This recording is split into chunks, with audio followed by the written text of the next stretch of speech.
pessoal, o Pode à Mesa está hoje com a terceira convidada e é uma convidada muito especial. Uma alegria muito grande ter ela aqui comigo. Mas antes eu vou contar um pouquinho para vocês uma história. Durante o ano de 1244, soldados avançaram em direção a Assis, mas eles se aproximaram primeiro do convento de São Damião, que ficava no meio do caminho. Quando os soldados escalaram os muros, estavam prestes a invadir o claustro, as irmãs do convento correram apressadas para junto da sua debilitada fundadora, a qual lhes assegurou que Nosso Senhor as salvaria. Ajudadas pelas irmãs, dirigiu-se então para a entrada do convento, levando consigo uma caixa pequena de marfim, em que estava guardado o sacratíssimo corpo de Cristo. Prostrando-se diante dele, a santa clamou em voz alta: "É do vosso agrado, meu Deus, entregar às mãos dessas feras as filhas indefesas que eu nutri no vosso amor? Suplico-vos que protejais estas a quem eu já estou, mas não sou capaz de proteger." Da hóstia ouviu-se sair uma voz como de uma criança, dizendo: "Ter-vos-ei sempre sob os meus cuidados." E assim os soldados viram o Santíssimo Sacramento, um pânico tomou-se de súbito, imediatamente os fez correr em retirada. E por causa deste episódio, Santa Clara costuma ser retratada com a custódia de um Santíssimo Sagrado Coração em suas mãos. E assim eu apresento vocês a minha convidada, que leva esse nome e carrega divinamente bem o nome de Clara.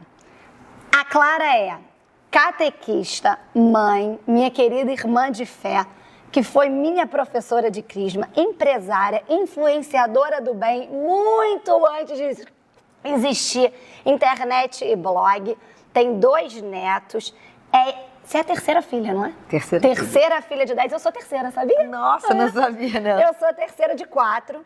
E Clara Magalhães, ou Tia Clara, como um monte de marmanjo gosta de chamar, é a minha convidada de hoje. E é uma alegria muito grande para mim receber ela hoje aqui. A minha virada da minha conversão foi aos 15 anos. A Clara foi minha catequista. Eu era de uma família católica brasileira, não conhecia a minha fé e, sem dúvida, a Clara é o instrumento de conversão de muitas pessoas, assim como foi meu. Então é uma alegria enorme, eu queria te agradecer muito esse convite.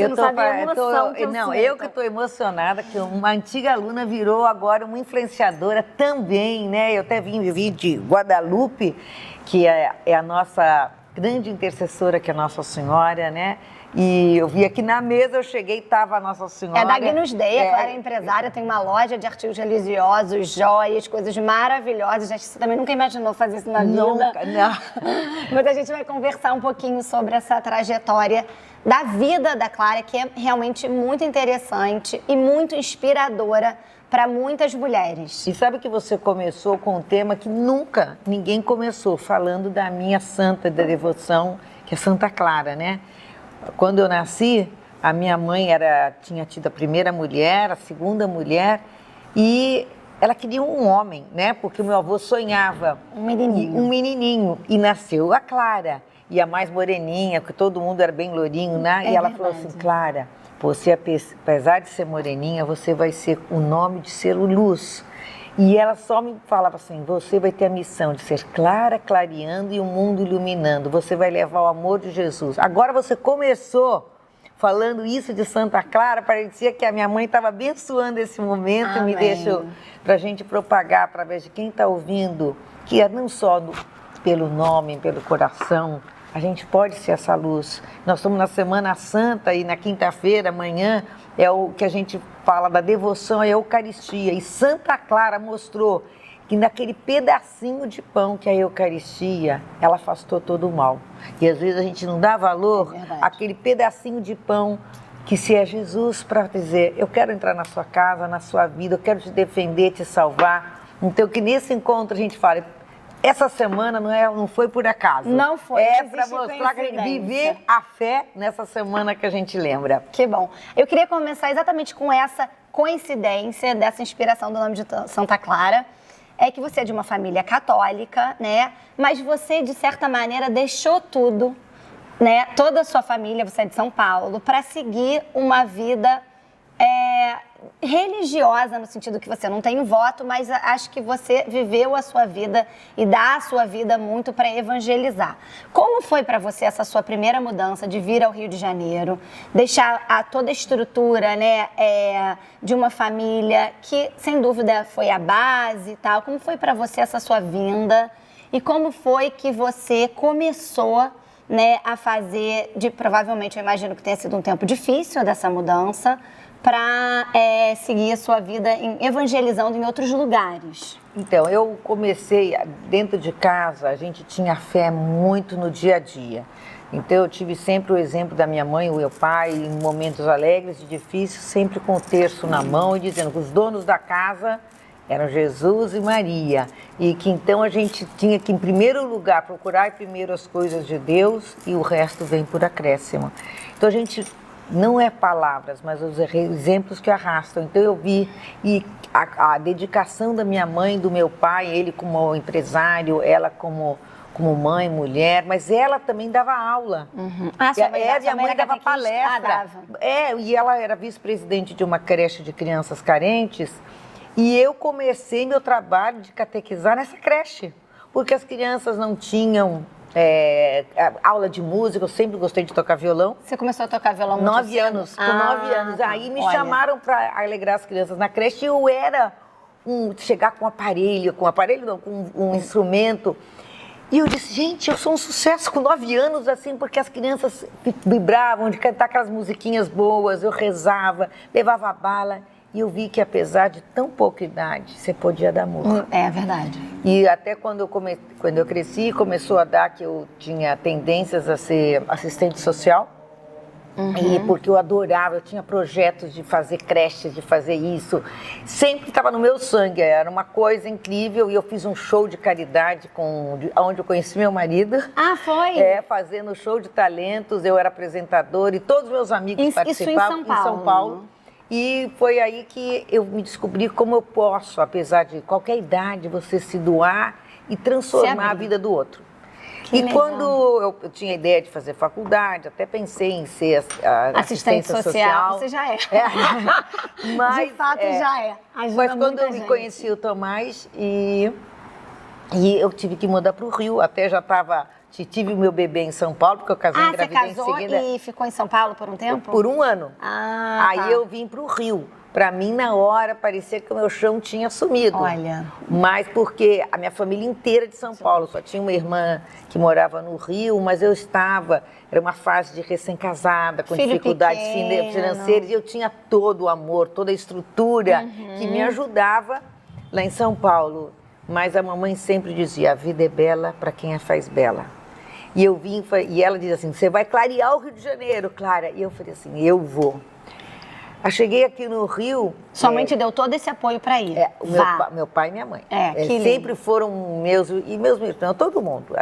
E eu cheguei no Rio, eu dizia que não queria casar com carioca para não morar no Rio. Olha. Eu era paulista mesmo. Eu tinha meus costumes, era sempre aquela rotina do paulista, né? E muito amparo de toda a minha família lá em São Paulo. Logo que eu mudei para o Rio, eu passei por várias dificuldades, porque até, não de acomodação, mas é que o meu marido teve problemas, que a irmã dele tinha problemas de depressão, e no primeiro Natal que eu passei aqui no Rio, eu tinha acabado de chegar de São Paulo, eu estava em São Paulo, aliás, e a minha cunhada suicidou-se. Então, para mim, eu estava aqui no Rio, mas eu passei um baque muito grande que eu tinha que lidar com uma coisa que eu jamais imaginei que ia viver. Então, eu tive que exercitar aquela fé, aquilo que muito mais que uma mudança de estado, né? Uhum. Era uma mudança que eu tinha que dar todo o meu interior para salvar o meu marido. Que ficou muito arrasado, né? Que foi na frente dele. Ah, sim. Entendeu? Então, como é que eu ia tirar aquele trauma? E você era muito jovem? Eu tinha 22 anos. Muito jovem. Eu tinha 22 anos e aí que você faz, sabe? Na hora você fala, se eu não tivesse fé. Eu às vezes me trancava no banheiro, me ajoelhava no banheiro, porque meu marido não tinha essa religiosidade. mas pedia força, coragem. Eu tinha acabado de ter meu bebê também, né? O Tomás, meu filho, que foi sempre um anjo. E eu comecei a ver a força que Deus me dava. E eu comecei a recorrer ao terço, às vezes escondido.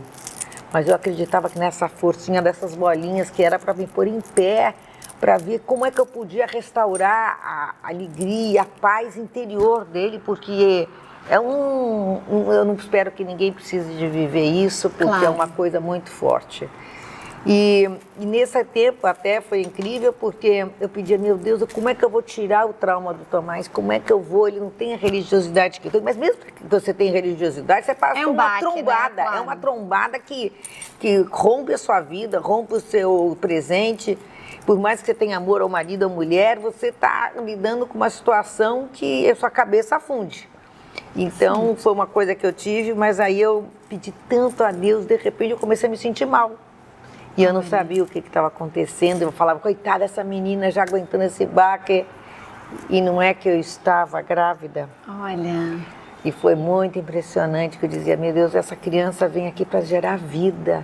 Que a gente não cultive a morte, que a gente cultive a vida. Mas tirar isso do meu marido. Mas ele dizia, eu falei, essa criança está com essa mensagem para você. Como é que eu vou engravidar bem nessa época?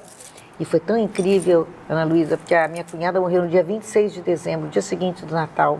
A minha filha nasceu dia 26 de setembro, a Kiara. Que eu pus o nome de Clara, para clarear Kiara. a vida do pai, para ela ser essa luz. E desde o berçário com aquele olhinho azul, Linda, mexendo com as mãozinhas. linda. E eu dizia, Linda, uma boneca. Deus te escolheu, Kiara. Não por ter essa beleza externa, mas para mostrar que de dentro para fora você brotou para ser luz também. É verdade. Para trazer a esperança. 9 meses depois. 9 meses. Aí 9 meu marido, meses o Tomás exato, dizia assim, olha. se é esse sinal de Deus, tem que ser parto normal. Você não tinha tido parto normal, o Do Tomás Tomás. já tinha. Aí tinha, mas olha... Claro, foi realmente, tão parto normal, dia 26, 9 meses. Não, foi incrível. Não é foi coincidência. incrível e foi um sinal de Deus. Você sabia e que aí... a Catarina nasceu dia 12 de janeiro, né? 12. E eu, na época, não tinha ido na devoção de Imaculada Conceição, né? Que é preceito, porque eu estava com influenza. Eu estava meio que internada em casa doente, estava grávida. E a única missa que eu fui foi 12 de dezembro, que foi Guadalupe. E eu passei a gestação inteira dela, eu comprei um conjunto da Mixed, que é o vermelho, você deve ter também, que a calça é de elástico. E eu já tinha uma devoção por Guadalupe, mas eu passei a gravidez inteira usando ele, ele me acompanhou até o final da gestação. E ela foi, eu só percebi que ela nasceu no dia 12, foi parto normal, meus partos anteriores tinham sido cesárea, a Catarina foi normal, então foi o dia que ela escolheu. Não fui eu que escolhi, foi dia 12, quando eu estava chegando ao santuário de Nossa Senhora de Guadalupe. Na chegada, minha irmã falou assim, Ana Luísa, a Catarina nasceu dia 12. Falei, gente, é verdade. A gente não percebe as delicadezas de Deus. E a mamãe sempre dizia, coincidência não, providência divina. E eu sei que esses sinais a gente tem que estar atento. Tem que estar atento. Porque passa e a gente não vê, percebe. mas tem que pegar, agarrar. E aí eu queria saber um pouquinho mais de você, como foi a Clara criança, adolescente, essa terceira filha, e se teve algum momento da sua vida, você falou que você cresceu numa casa religiosa, totalmente diferente de mim, eu cresci numa casa católica brasileira, em que não tinham práticas de piedade, não ia à missa aos domingos, eu fiz primeira comunhão, quase que num milagre ali, numa inspiração divina da minha mãe, que ela tinha, que Deus tem seu caminho com cada pessoa.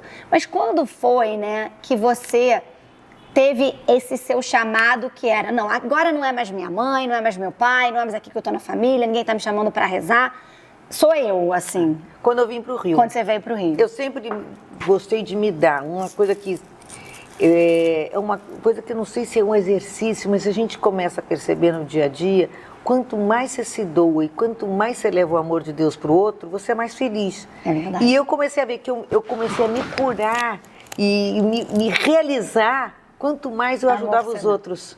Não era só dando aula, quando eu via as crianças sorrindo, quando eu via as coisas boas eu podendo transformar uma coisa ruim em uma coisa boa, ou virar um exercício para eu superar e fazer quem está do meu lado superar. Então você começa, igual você vai se alimentando e vendo que aquele alimento, aquela ginástica, aquilo está te fazendo bem para o seu corpo, eu vi que quanto mais eu rezava, às vezes eu dizia assim, a mamãe um dia chegou para mim e falou assim, Clara, eu vi que você está passando momentos difíceis, você tem rezado o terço? Aí eu estava com um filho só. Mãe, eu tô sem tempo. Aí eu falei, nossa, eu tô falando pra minha mãe que tem 10 filhos, que eu não tenho tempo. É um absurdo isso.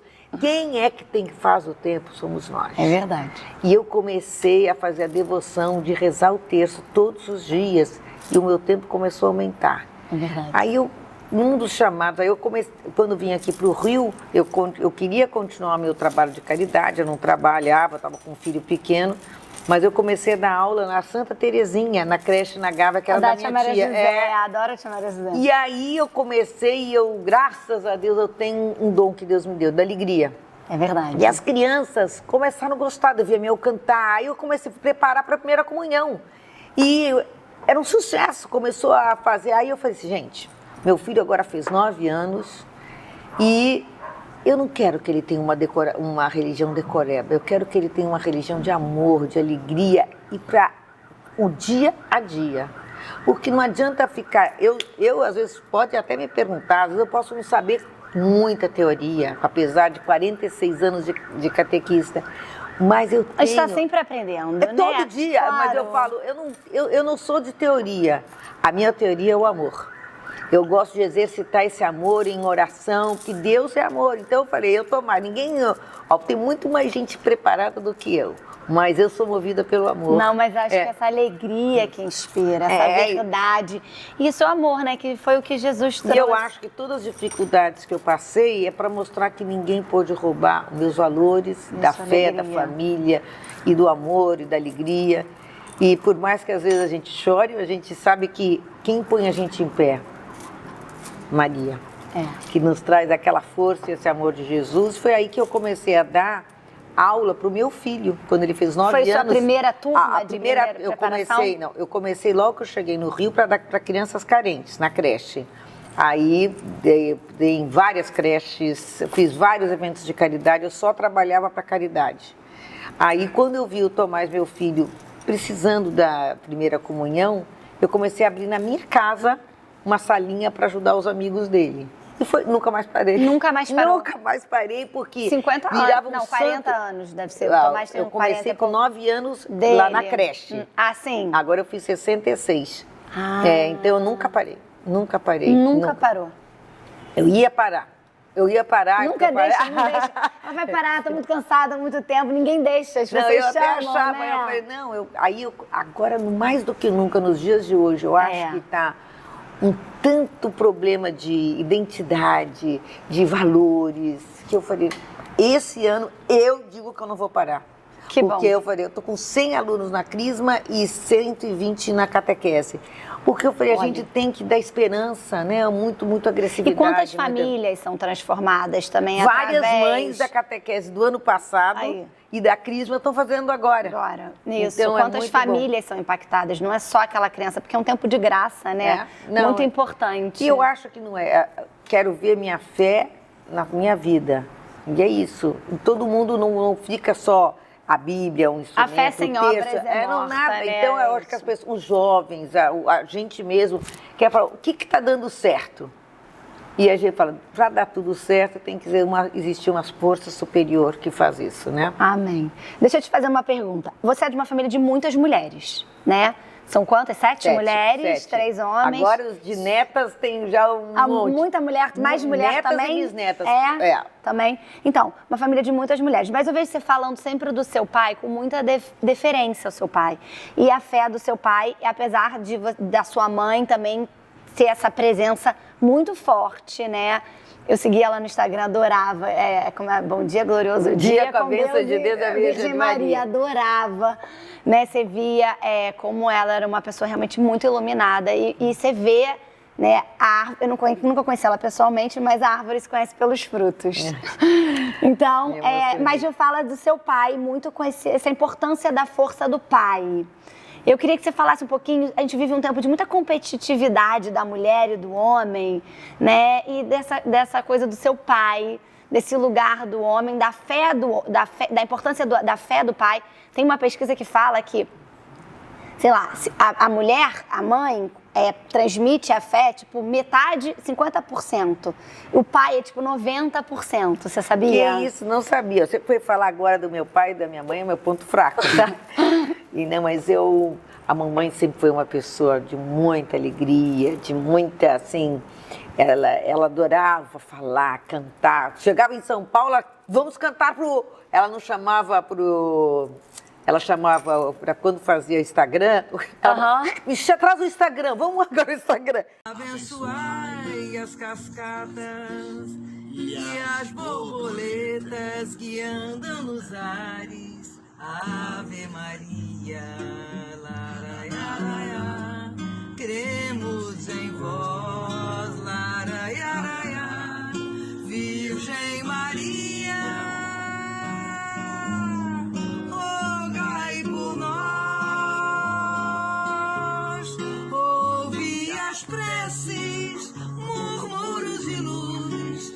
Aos céus acendem e o vento conduz a vós, Virgem Maria, rogai por nós. Ela não sabia, vamos postar nada, ela falou, agora o Instagram. Então, porque ela sentiu a necessidade de transmitir esse amor de Deus. Mas o meu pai era um José. Olha. A última homenagem que eu fiz pro meu pai foi no dia de São José, você acredita? Olha. Pra te falar, mas com palavras não sei dizer como é grande o nosso amor por você. Ele já estava fragilizado, mas ele era o homem do silêncio. Ele era o homem trabalhador, que andava só com o terço no bolso. E ele dizia para nós, meninas, para todos os filhos, façam tudo como se tudo dependesse de vocês. E entrega, porque tudo depende de Deus. Meu primeiro trabalho, meu pai sofreu com concordata. Então, sabe que tem muitos filhos e perder tudo. E a fábrica que ele tinha incendiou. Então, aí que você fala, até uma vez que o Tomás, meu filho, falou assim, mãe, eu aprendi muito mais com você nos momentos difíceis que nos momentos fáceis. Olha. E a mesma coisa eu digo do meu pai e da minha mãe, porque nessa hora você mostra a sua estrutura que não é sua. É Deus dentro de você, a força daquela mulher de Nossa Senhora que teve ao pé da cruz e também te põe em pé em umas horas difíceis. Com 9 anos, eu fui trabalhar com meu pai. Eu dizia assim, meu pai não pode ficar sozinho.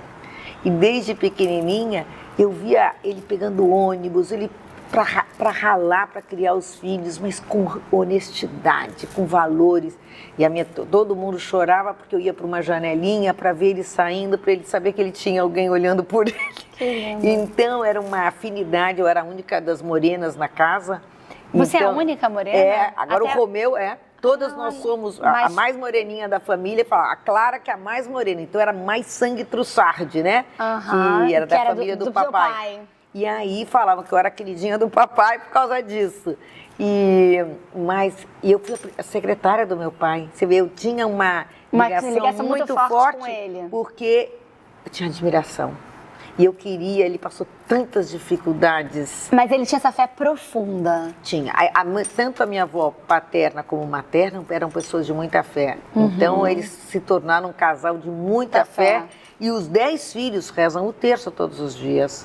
Fazem de todos têm foco em comércio, profissionalmente, né? E você vê... É uma de muitas dificuldades, de sazonalidade, de crises, né? O comércio exige essa entrega, né? Então, mas eu falei, cada um com a sua vida, com a sua profissão, divulga a fé. Divulga a fé através do seu trabalho também. Do seu trabalho também. Também. Uma das pessoas que mais ajuda a minha creche é o Romeu, meu irmão, que era o 6º filho, que foi o esperado. E com a... É o primeiro homem? É o primeiro homem. Ah, tá. Depois de 5 mulheres, o primeiro homem. Mamãe foi capa de revista com ele. Finalmente nasceu. E ela até fez, eu gosto de cantar, porque ela fez até música porque meu avô dizia, eu nem telegrama vou mandar.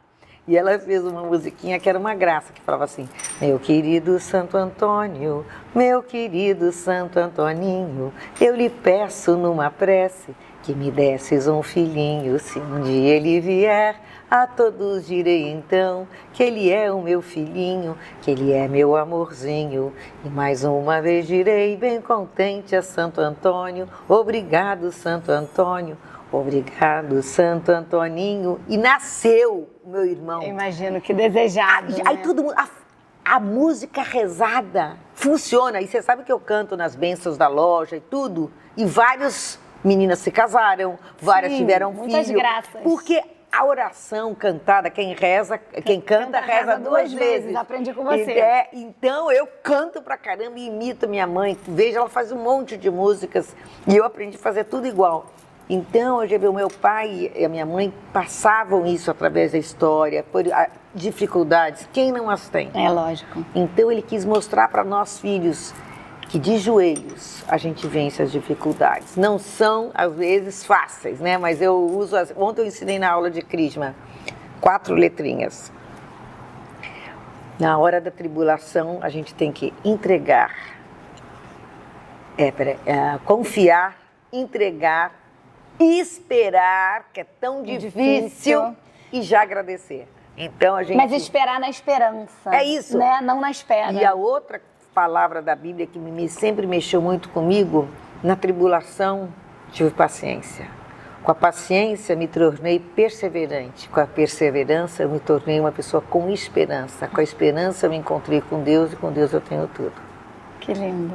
Isso é bíblico, mas eu ponho no meu jeitinho, eu ponho um caixa para mim. Transmitindo. A palavra tem... Você olhar para alguém e falar: você seja muito feliz, que Deus te abençoe. A gente tem que exercitar, falar isso para o outro ter, que acreditar. Às vezes você fala assim: Clara, aconteceu isso na minha vida. Você não sabe como curar um coração. Não sabe. E com um trauma. Mas de joelhos a gente pode semear a esperança que cura e a gente nem sabe como.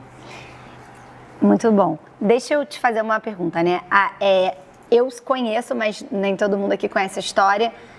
O Tomás, seu marido, sofreu um acidente e caiu do cavalo e ficou paraplégico, né? E foi um momento de muita dificuldade, eu imagino, na sua família, mas ele fala que foi também um marco. Ele tem um livro, até esqueci de pegar aqui, mas depois vou mostrar. Eu tenho o livro, eu li o livro, Quebra de Script, é maravilhoso. Ele ainda dá palestra? Dá, ele dá. Hoje em dia, quando o Tomás estava com 37 anos, a gente tinha 12 anos de casado, já estava com meus 2 filhos, a Chiara e o Tomás.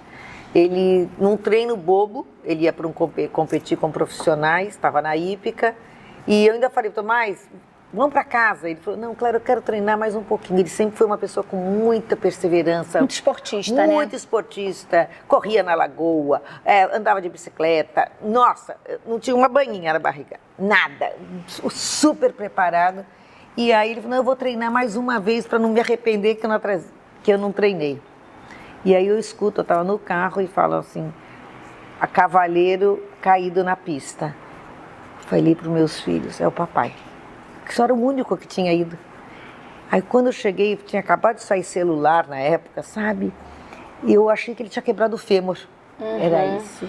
E quando eu cheguei no hospital, falou: não é, ele não quebrou nada. Ele teve uma lesão na coluna. E quando eu fui para os Estados Unidos, que aqui no Brasil não tinha, foi uma hora de dificuldade que eu tive, foi quando largar meus filhos para ir para fora do Brasil. Essa para mim foi a maior dor. Maior dificuldade. Foi, porque se separar dos meus filhos foi muito duro, porque eu não sabia para onde eu ia, quanto tempo que eu ia ficar. E falou: o caso dele é muito grave.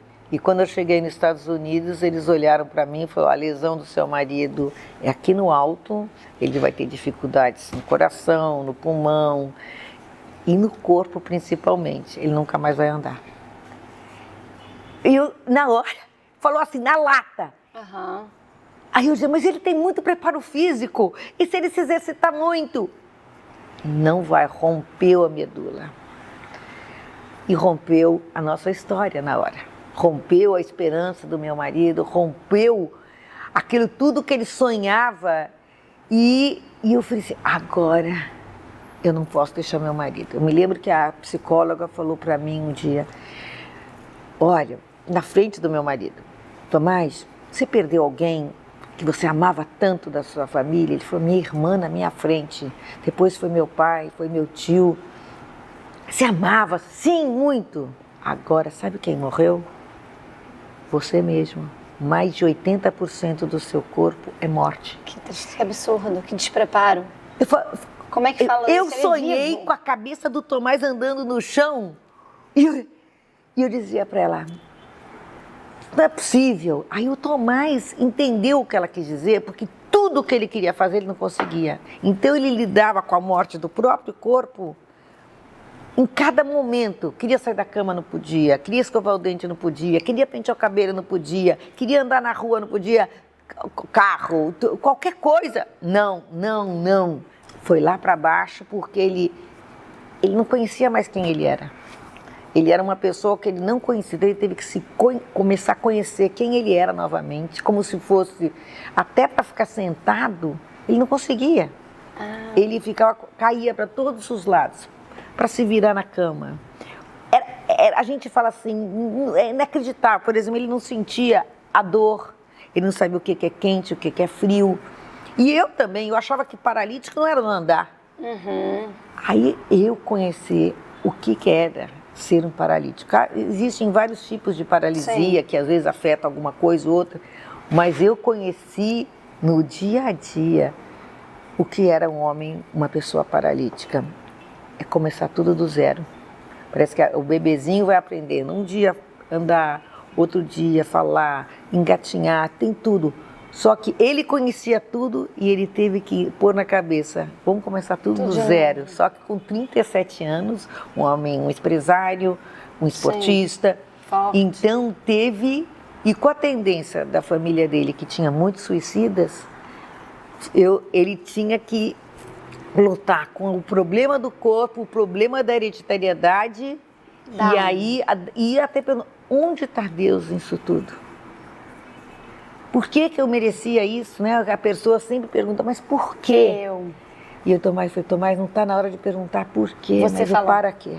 Eu aprendi essa frase, toda hora perguntar, não, a gente questionar os acontecimentos só leva a gente a ficar para baixo. É verdade. E uma das maiores vitórias foi, eu até contei ontem, numa das aulas, que eu falava, como é que eu vou dar esperança? Morei 3 meses no hospital e era uma luta diária.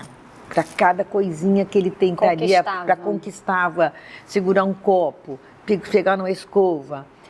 A gente faz, meu Deus, eu comecei assim, eu não vou ficar cansada, porque eu não tenho direito de ficar cansada, eu preciso ser o que o meu marido precisa agora. Eu falei, na hora que a gente faz um casamento, fala na alegria, na tristeza, na saúde, quando você põe ali...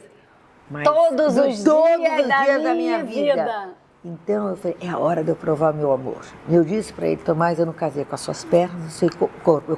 Eu casei com um homem guerreiro que tem dentro de você. Eu quero dizer que você é o pai dos meus filhos, você é o meu marido que eu escolhi. E eu não casei com o corpo, eu queria com um homem que Deus não escolheu um fraco para dar esse desafio. Escolheu você. Não foi fácil, nada fácil, nada. Mas... cada dia Deus foi capacitando. Um dia abriu a Bíblia, a mamãe fez ele abrir a Bíblia e ele falou, sogra, eu nunca abri a Bíblia na minha vida, a senhora quer que eu estou querendo morrer e você me faz a Bíblia para ler? E abriu numa passagem que falava em negrito, paciência. Olha. E aí falou, começa assim, meu filho, se entrares para o caminho de Deus, permanece firme na tribulação, porque o ouro e o prata são testados. Tenha paciência. Ele acabou de ler. Qual é a passagem? Só pra gente... Paciência, Eclesiástico 2. Só pra gente colocar. Gente, parecia o melhor psiquiatra que tinha acontecido. Ele mudou o Tomás. Parecia que ele tinha tomado a pílula da esperança. Ele dizia... eu vou conseguir, eu vou ter paciência, eu vou saber que eu vou falar. Eu dizia assim, como é que eu não tive essa ideia antes? Mamãe, você tem uma ideia genial, eu não sabia que... E não era ideia, Deus fala. De instrumento. Deus penetrou no coração dele, na mente dele, para ele ter esperança, uma coisa que ele não tinha mais. E aí ele começou a aprender a fazer tudo do zero. E cada conquista, desde colocar uma meia, pôr a perna aqui, foi uma conquista diária, sofrida, mas tinha a pílula da paciência que dava esperança e dava conquista. Isso é Deus na nossa vida. Sem dúvida. E aí cada dia ele ia conseguindo, tinha dias melhores, tinha dias piores, ele tinha a hereditariedade que punha ele lá para baixo, que é como se fosse aquele malzinho que fica, você demorou 40 minutos para pôr uma meia no pé, e agora? Quanto tempo vai ser para você pôr uma blusa, uma cueca? Ai, ele foi paciência, começava do zero, e eu agora, um dos dias que eu achava que o Tomás estava para baixo, eu não sabia como divertir ele. Sabe quando... Não conseguia dar alegria. Eu não sabia como, nem criança, nem meus filhos chegavam, tadinho, eles tão bonitinhos, querendo ver se o pai alegrava. Eles faziam de tudo para alegrar o pai, com 9 e 11 anos. Claro. E ele vendo o pai chorando, às vezes numa cama, não conseguindo fazer nada. E aí um dia eu peguei eu comprei, porque eu já dava aula de catecismo, né? E eu falei, quando eu voltava para o Brasil, eu passei numa loja que tinha VHS na época. Sei, na época, sim. E eles, eu pedi a televisão emprestada para entrar no quarto, porque eles tinham medo que a pessoa usasse televisão, alguma coisa, e podia se suicidar. A pessoa usar de qualquer coisa para instrumento podia ser perigoso. E nesse dia eu consegui a televisão e eu falei, Tomás, eu não sei o que te falar. Eu vou pôr um videozinho da catequese para eu ver, para me distrair. E Jesus tinha ressuscitado. E aí na hora que Jesus fala, Tomé não acredita que Jesus ressuscitou. E aí Jesus entra e ele fala, Tomé. Só que em inglês, gente, Tomé não é Tomé, é Thomas. Thomas, why you don't believe? Tomás, por que você não acredita? Felizes aqueles que acreditam, você vê. O Tomás começou a chorar. Eu falei, Tomás, um desenhinho que eu vou pôr na catecismo, não sei nem quando eu vou dar nessa aula. Deus usou dessa televisão, desse vídeo para dizer, Tomás, por que você não acredita? Eu estou com você. Olha. Então, eu faço umas delicadezas de Deus para falar isso. E ele cada dia recebia esses recadinhos. E foi continuar. Mesmo um divisor na fé dele? Ele não tinha prática nenhuma de piedade? Ele ia à missa com você? Como era essa... Ele ia na missa. Quando eu casei com ele, para me conquistar, ele tinha que ser religioso. Então, nós casamos na igreja, ele ia à missa, mas ele não tinha aquela educação religiosa. Ele não tinha aquela fé profunda e verdadeira. E aí, mas ele ia com você, te acompanhava, ele ia com as porque crianças. Vamos falar, era um combinado. Era um combinado do casal. Mas ele sempre viu que para me conquistar e para conquistar minha família, tinha que entrar nos costumes e na fé. Sim, na tradição de vocês. E ele viu a alegria, ele via a gente passando problema, então ele via que dava certo. Ele gostava, ele gostava, ele se sentia bem, até o ponto que ele ia na igreja comigo, de bota, culote. Depois da montaria. E um dia que eu tive com o padre de Grandes, que era o da Renovação Carismática, ele não queria ir de jeito nenhum, mas eu queria que ele fosse, porque eu sabia que ele tinha muitos traumas, de separações da família. Dificuldades. Então eu falo assim, ai meu Deus, eu tinha que usar de alguém para dar uma bênção para o Tomás, para ele se curar, espírito de dentro para fora, porque às vezes a pessoa tem muitos traumas que a pessoa vai carregando, e essa hereditariedade mesmo da depressão. E nesse dia que ele foi de culote, ele falou, eu só vou se eu for de culote, eu acabei de passar um campeonato, eu falei, não importa, o padre vai entender que você vai e que uma mulher está de joelhos querendo te salvar. Aí chegou lá, já tinha acabado tudo. Estavam jantando onde estava esse padre. E me deixaram entrar. E ele olhou para o Tomás e falou, ele era espanhol, tu tienes uma grande missão. Olha. E ele falou, não, é minha mulher. Eu não tenho missão nenhuma, não rezo missa, não sei nem... E ele falou, você vai ter. E na hora que ele caiu do cavalo... Você lembrou?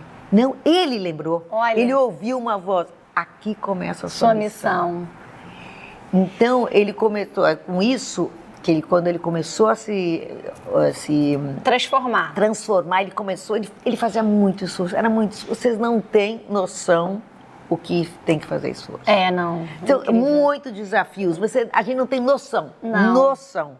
Então, eu acho que até Deus me capacitou, porque eu também tive que exercitar o meu amor, porque eu olhava e falava assim, meu Deus, como é que o meu marido está conseguindo passar por tudo isso? Então, eu nunca gostei de ser vítima e nunca olhei meu marido como vítima, mas eu olhei um homem escolhido para aprender a superar e fazer que outros fizessem isso.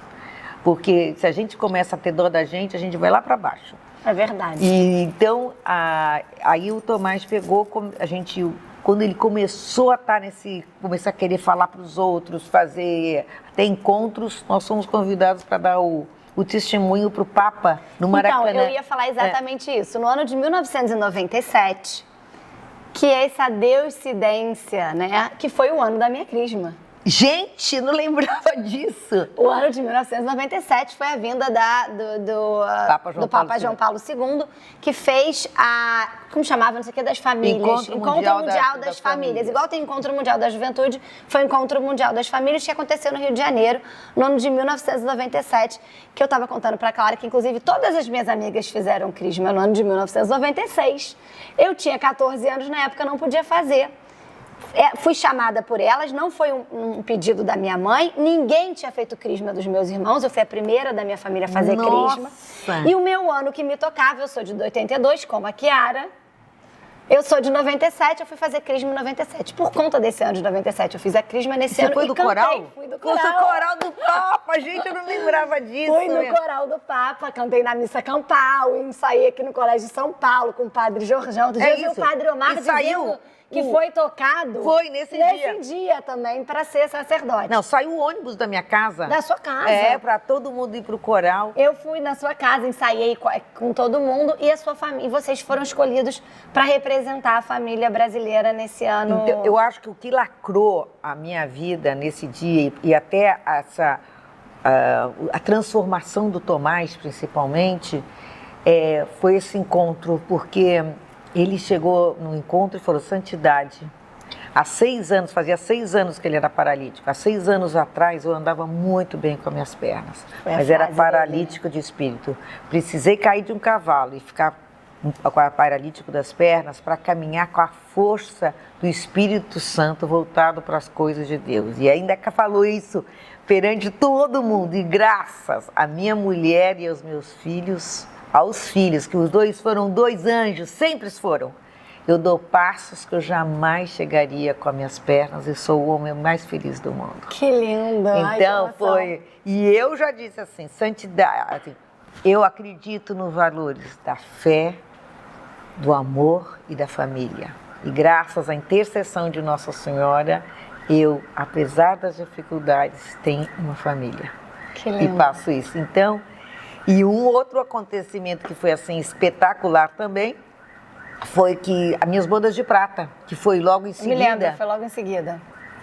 Bodas de prata é um acontecimento de família. Sim. Fizeram uma comissão, marcaram a Candelária. Eu ganhei. Você se casou em São Paulo?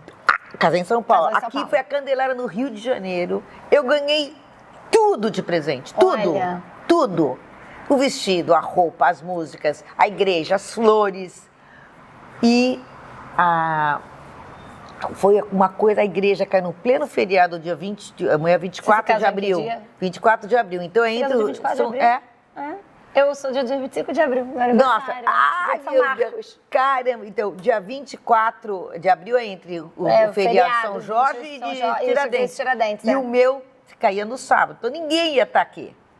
A igreja estava lotada. Não tenho dúvida. 10 padres. Dom Eugênio. Dom Eugênio maravilhoso. Eu dizia, se eu fosse uma mega empresária, se eu fosse o que fosse, eu não ia ter igreja assim, eu ia achar que todo mundo estava querendo me badalar. O que uma mulher de fé, um homem de fé que entrou com a cadeira de rodas, eu segurando o meu terço na mão, meus 2 filhos entrando e meus 10 irmãos entraram. Todos vieram. Os sobrinhos, filhos da irmã do meu marido, da minha sogra.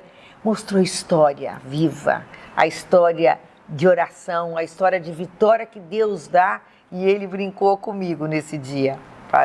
Fez uma oração para todo mundo, pediu e falou, olha, eu queria homenagear minha mulher.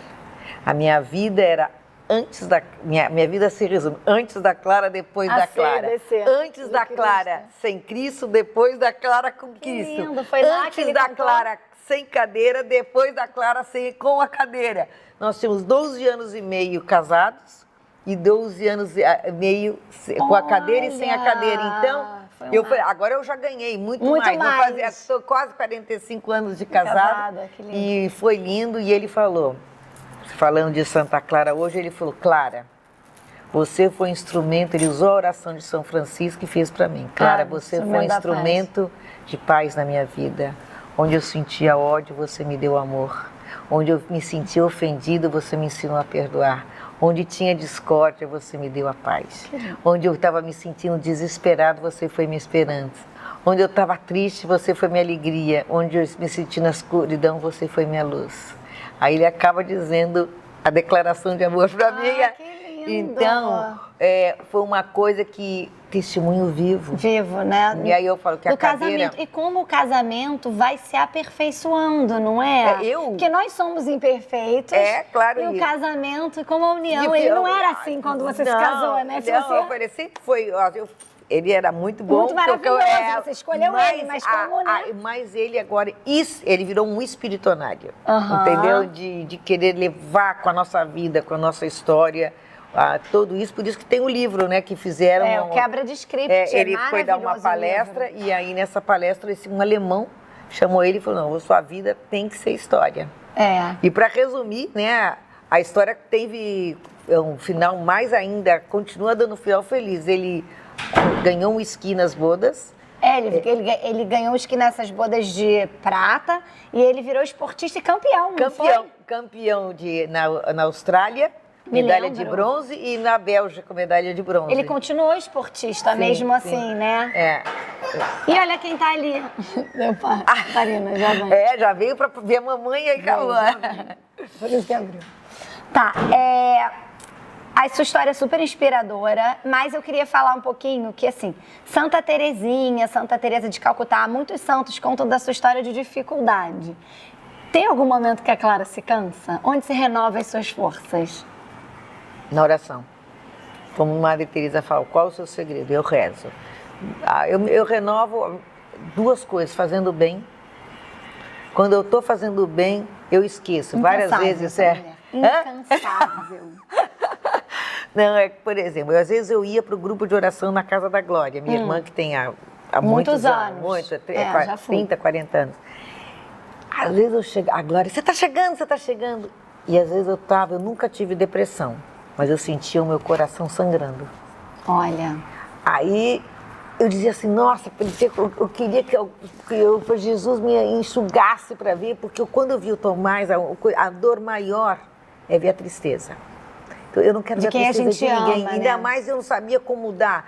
Eu falei, não se compra alegria, não se compra paz, não se compra esperança, não se compra pernas. Então, eu dizia assim, eu não sei como. Aí eu ia para a Casa da Glória para poder dizer, se as pessoas acharem que eu vou estar chorando, reclamando, como elas vão acreditar? E eu cantando, rezando, eu me renovava e eu esquecia o meu problema. E eu, aliás, esquecia. Eu renovava meu amor, a minha fé, e eu chegava com muito melhor em casa. Olha. Missa, terço e fazer o bem. Então, práticas de piedade. Eu me lembro, quando eu fiz crisma, eu me lembro que você já ia à missa diária. Algo que hoje em dia a gente vê mais pessoas, as igrejas estão cheias durante a semana, não sei se você tem reparado. Tá muito cheio. Bem cheio durante a semana. Você já tinha essa prática? Você começou? Não, eu comecei a ver a necessidade.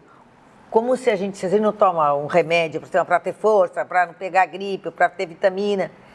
A missa, o terço, a oração são alimentos para você vencer e superar o seu dia a dia. Então, é isso que é. Hoje em dia, eu até não tenho conseguido ir todo dia na missa, mas eu fiz uma promessa, quando eu passei um desafio, que eu iria rezar o terço, o rosário todos os dias. Eu rezo todos os dias 4 terços. Você reza os 4 luminosos também? Os 4 terços e ainda o terço da misericórdia. E por uma pessoa, a pessoa precisava de um milagre, aí eu falei, pro resto da minha vida eu vou rezar um salmo um trecho do Salmo. E depois uma palavra da Bíblia. Aí eu falei assim, não posso, cada hora que alguém precisa de ajuda, eu invento mais um serviço para mim. Mas vale a pena, porque eu estou conseguindo fazer tudo isso todo dia. Que lindo. Então eu falo, a gente faça essa experiência. Quanto mais você reza, eu não gosto de rezar, eu rezo secando o cabelo, rezo tomando banho. A fé é no meu dia a dia, mas não existe fé se não tiver atitudes. Então, eu acho que eu quero que o meu sorriso não é emprestado, é meu.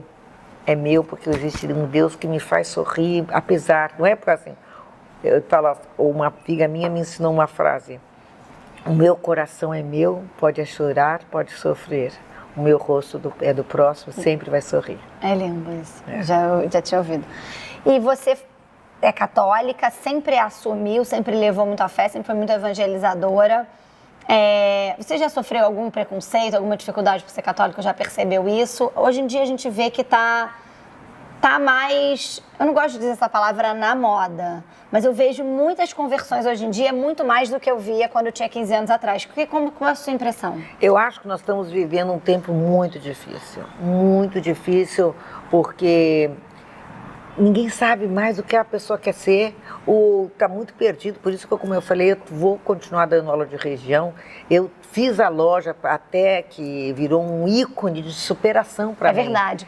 Que ano você fez a loja? 97 também? 97, porque o Tomás, depois que ficou paralítico, ele era vice-presidente de uma empresa de 5 mil funcionários. A empresa sofreu por causa de governo, essas coisas, e essa empresa foi vendida. E o Tomás paralítico, nós começamos do zero. Eu me lembro. Começamos do zero, eu não sabia o que fazer, eu nunca tinha trabalhado. E a Agnus Dei foi super pioneira. Super! Não existia, você não conseguia comprar uma imagem, só comprava nas igrejas, às vezes que vendiam, não existia internet, não tinha nada. E a Agnus Dei começou a vender artigos religiosos para você dar um presente ou para você comprar para sua casa. Não existia nada parecido, acho que no Brasil. Depois a parte das joias. Eu vou contar, depois que o Tomás caiu, eu tinha que começar a trabalhar para ajudar ele.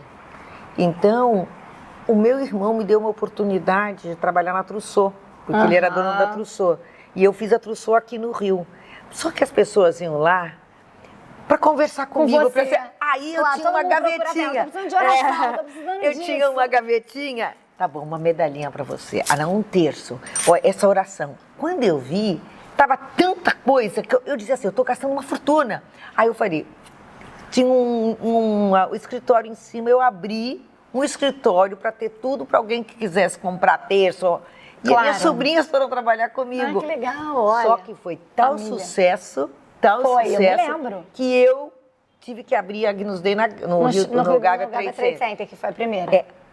Aí foi um sucesso e foi bem no ano, como se fosse lacrou. O Tomás dizia, claro. Foi antes do seu convite do Papa? Foi antes, olha, mas foi bem no 97. Olha, então, um marco foi mesmo. Assim, um marco que as pessoas, eu sentia, ainda mais com a visita do Papa, sabe, lacrou tudo e mostrou que as pessoas, olha, ela passou esse desafio, a cadeira, parecia que o mal queria pôr a gente para baixo, mas Deus, o meu filho perguntou assim, mãe, como é que a gente vai ganhar dinheiro vendendo medalhinha, santinho?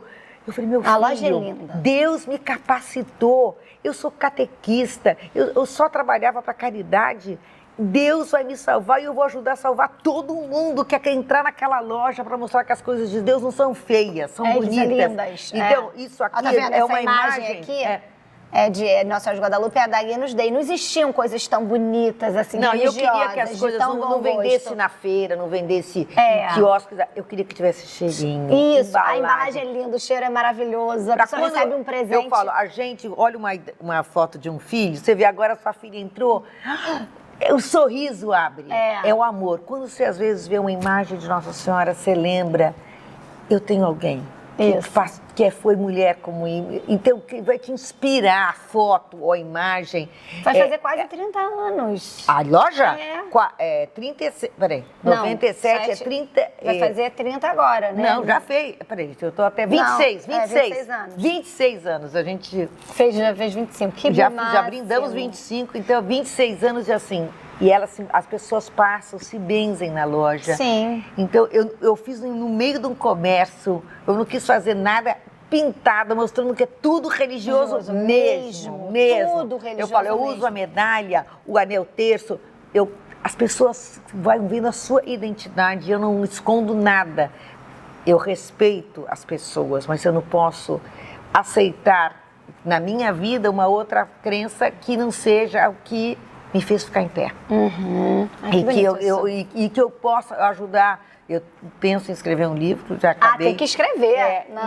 Mas porque eu vejo E você tinha que dar palestra também, sabia? Eu dou. Você dá? Eu fui pro Chile, El Salvador. Tem que dar. Agora eu tô mais, porque eu tô com tanta coisa.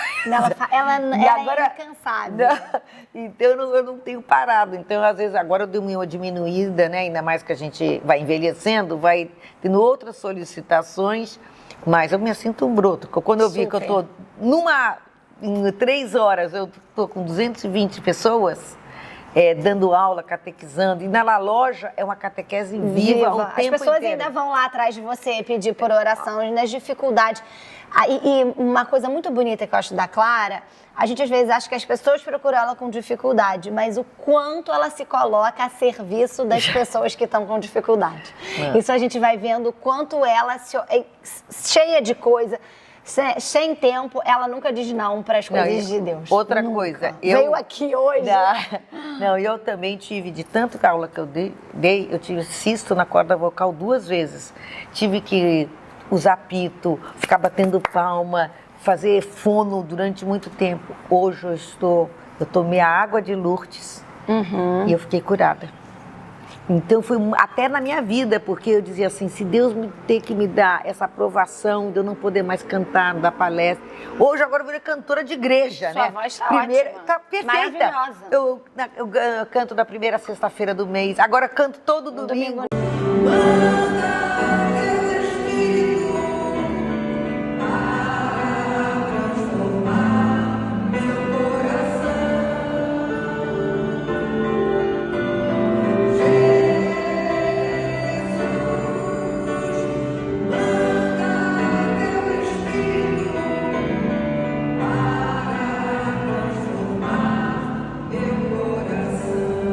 Missa, às 5 horas da tarde, na São José da Lagoa, quem quiser ir lá.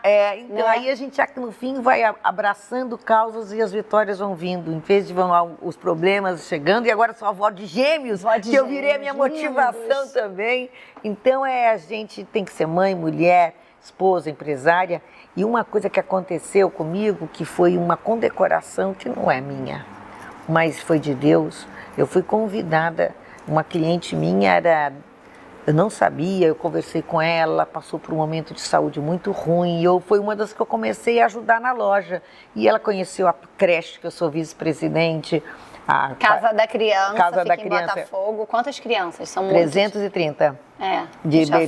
Já ajudei na festa de Natal, quando eu era de Crisma. E aí ela falou, claro, eu estou impressionada, como é que você está agindo em várias coisas com a sua vida? E se tocou meu coração. E eu cantei na missa de aniversário dela, porque eu sabia que ela estava doente. E antes dela falecer, ela, como juíza, me deu uma comenda da Justiça do Trabalho. Ela viu que foi um trabalho honesto. Porque eu falei, lá na loja eu posso ganhar menos, mas eu quero fazer com honestidade as coisas, porque essa é a fonte de sucesso e de valores, isso ninguém pode me roubar. É isso. E aí eu sou comendadora e depois eu fui receber a medalha de comendadora de medalha Tiradentes, que é a maior condecoração. Eu sou do Rio. E eu falei assim, que gente, lindo. eu sou comendadora 2 vezes e nem faculdade tenho. Deus é tão maravilhoso que hoje em dia, quando me entrevisto, a empresária Clara Magalhães, eu falo, gente... Mas é empresária. E o quanto a sua história, você falou de ser assistente social, mas o quanto você tem a vocação dessa ajuda a todas as pessoas, independente da faculdade, a sua vida. Isso, mas eu falei, Deus me capacitou. Então eu falo, ó, Deus te capacitou. Eu até falei, não muito além sou do empresária, que um diploma. Né? É a realidade. O meu diploma é a vida. É a vida, é a realidade. Então eu falei, até pessoas que a gente vê que, não, os políticos só valorizam isso, aquilo, valorizam a mulher de fé. valorizo a mulher de trabalho, a mulher de valores. Então, não é só nas bodas que a gente ouve isso, eu vi. Pode ter tudo de politicagem. E ganhou do Rio de Janeiro. Agora é a paulista carioca agora. Nossa, claro, então, é nossa. A história a gente pode transformar, né? É verdade. E a gente pode sorrir. Sempre. Eu preparei aqui um bate-bola só pra gente conversar uma coisa mais divertida e engraçada. Tá bom. Sua aparição favorita? Difícil. Olha, eu sabia que eu ia pegar ela. Sua aparição favorita? Ai, caramba. Difícil, né? Eu amo Nossa Senhora. Todas, Cada né? formas, Cada momentos ela tem uma mensagem. Ela é né? mãe, então ela sabe interceder por ele na hora que precisa, né? Então, hoje falando, é uma das frases que mais... Não tenhas medo, não estou eu aqui Que sou sua mãe, Guadalupe. Ah, ela foi gentil comigo. Ela é assim. Experiência mística. Com a cruz. Um dia que eu estava sem forças, eu olhei para a cruz e pedi, me dê forças para eu conseguir fazer até uma coisa física. E quando eu vi, eu consegui. Amém. Eu tive força de um leão, sem ter a força, e sendo uma mulher. Então a gente vê, quando agora a gente olha essa época de Quaresma, que morte de Jesus, eu olho, antigamente eu não gostava da cruz. Agora a cruz é foco, vitória. Vitória. Experiência comigo. Que lindo. Seu lugar preferido no mundo? Acho que é minha casa. Sua casa. Uma passagem da Bíblia, você falou, é Eclesiástico 2, né? Isso. Mas tem alguma outra assim? O Senhor é a minha luz e minha salvação, a quem temerei. Lindo. Um santo só de devoção. O meu primeiro que foi Santo Antônio. Santo Antoninho. Essa vai ser difícil, eu tenho certeza. O azul do manto de Nossa Senhora ou o rosa da alegria? Eu sou azul, rosa e branco. Azul, rosa e branco, adoro também. Branco. É o branco da paz, a rosa da alegria e o azul do manto de Nossa Senhora mesmo. E pode ter a verde esperança e amarelo. Tudo. As minhas amigas brincam que cada dia eu estou trazendo com a minha vida uma cor. Você sempre tá bonita, bem arrumada. A beleza tem um lugar importante ali da anunciação. Me lembro que você fala de falar muito. Como é que eu vou anunciar se eu tiver toda pura verdade. Mal arrumada e com cara de triste, né? O rosto nosso é do outro. Exatamente, o outro, né? Reflete nosso interior. Independente do que você esteja passando. Por exemplo, a primeira coisa que eu fiz quando o Tomás caiu, que tinha 12 horas de operação, eu fui pro banheiro, lavei minha cabeça, me arrumei para que quando ele abrisse o olho, tinha alguém bem esperando ele. Ai, que lindo. Que lindo. Me lembro quando o Fernando... Você estava sozinha nos Estados Unidos? Não, foi aqui no Rio, né, que ele caiu. Sim, mas aí lá... Lá você ficou sozinha? Fiquei sozinha. Sozinha? Com Deus? Com Deus, Aí ia, de vez em quando, alguém ia me visitar, mas os primeiros dias eu fui com um amigo nossos aqui, mas no hospital era eu. Você. Um sonho realizado? Ser mãe. O melhor conselho que alguém já te deu? Fé. A maior verdade que você já falou? Sobre Deus e Nossa Senhora. O que te faz plenamente feliz? Ver os outros felizes, principalmente a minha família e quem está à minha volta. Essa é a Clara. Não falei que ela ia clarear e iluminar tudo aqui. Queria te agradecer muito. Eu amei. Amei. Eu podia ficar assim horas conversando com você. Eu queria dizer que você realmente foi muito importante na minha conversão e acho que da minha conversão deu muitos frutos na minha família. Hoje na minha família, poucas pessoas sabem, meu marido não era nem batizado. Eu participei disso. Participou disso muito. Rezei, eu falei, mas minha mãe sempre dizia, mães de joelhos, filhos de pé. Mulheres de joelhos, filhos de pé. Também e maridos em pé. Nós duas. É isso. Nós duas. A Clara, você realmente é muito importante. E eu rezo muito sempre pelas suas intenções. Porque eu sei que você muito pede feliz. pra muita gente. Eu fiquei muito feliz que eu soube que num terço que eu não fui... de Guadalupe, a gente pediu pelas intenções. É por isso que eu vim de Guadalupe. De Guadalupe, pelas intenções da Clara, porque ela realmente é essa comunhão dos santos, que é a gente, né, rezar uns pelos outros. Amém. Então, eu queria te agradecer muito. Eu tenho certeza que essa conversa vai inspirar também muita gente. Né? Tomara, é isso. Sorria e acredite. Se Deus é por você, nada pode ser contra você. E olha aqui o exemplo de amor gera amor. Obrigada. Um beijo. Obrigada. Puxou. Você arrasou!